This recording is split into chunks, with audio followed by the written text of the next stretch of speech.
block it out. So many people just want to ignore that it's happening and that this is even going on, but this is going to show you just how bad it's getting in certain communities. Yeah, and you wonder, you know, what is something like us going to pick up these dirty needles going to do? But, you know, a lot of people out there with kids, you know, kids could innocently and accidentally pick one of these things up and have their lives changed forever. What is that? It was a container full of them just left. Oh.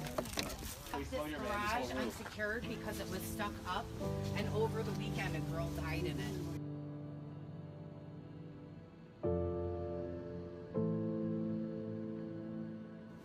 How would you describe this? The places that you see and the areas you visit? Human misery.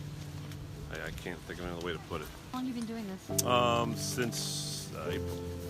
What sparked your involvement? I lost my son to an opiate addiction. Oh, I'm sorry to hear that. How old's your son? He would have been 26. It's crazy to see all the people that come out to help, yes, and like how it impacts them. So a lot of people have had people that they lost to heroin.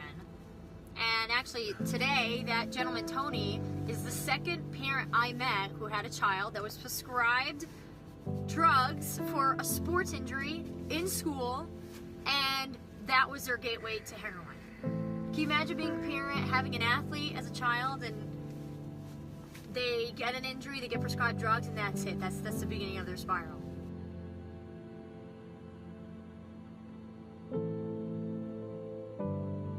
It's crazy when you see how many orange caps there are. I mean, look at next to that.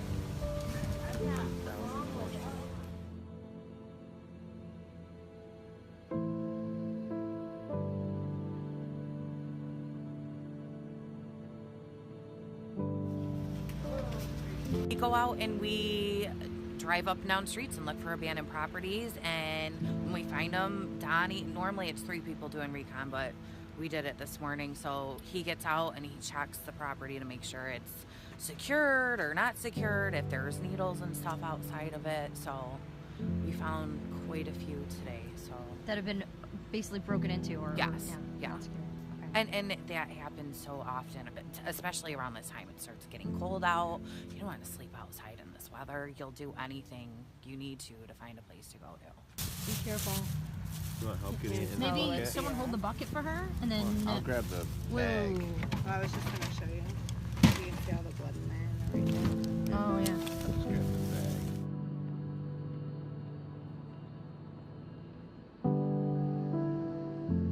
For people that have never come out here, obviously pictures don't do justice. How would you describe it? It's kind of like a war zone, I guess, right?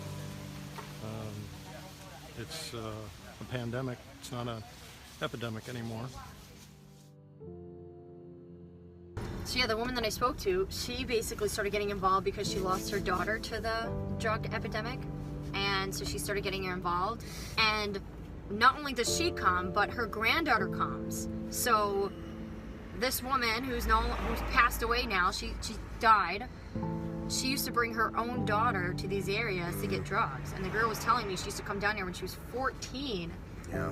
Scared shitless, so freaked out, and used to come down here with her mom when her mom was trying to find heroin.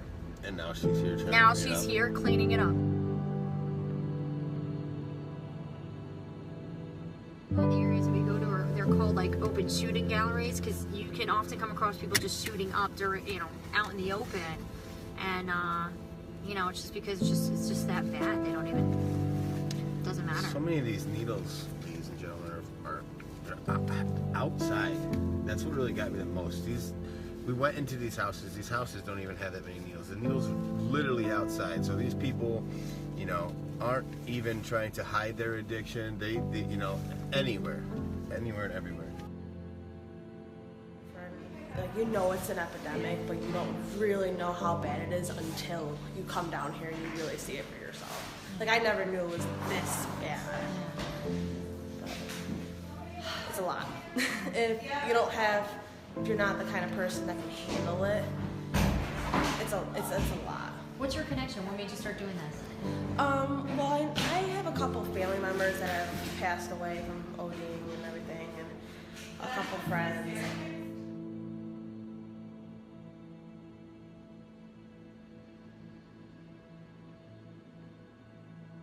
know, seeing all these needles. I see those needles, and I think of the people that use those needles, and it's pandemic. Curious to know these areas that we've cleaned up today, if they have, and how long ago they've been cleaned up. They clean up these areas every week, every Sunday. So the areas we've cleaned up, they cleaned up last week. Yep. And we're still getting this many needles out? Yep. Wow. It's just, out of control, and something needs to be done.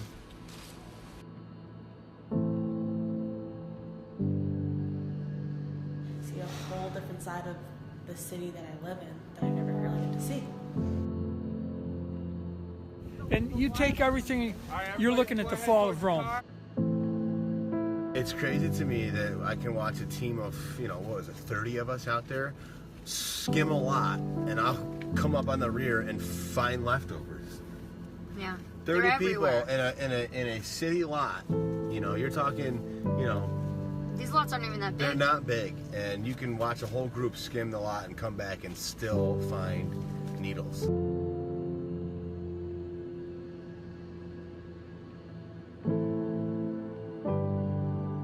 It's pretty sobering. I think it's something that I think we were going to do again. Definitely. It takes a tribe. It takes a community.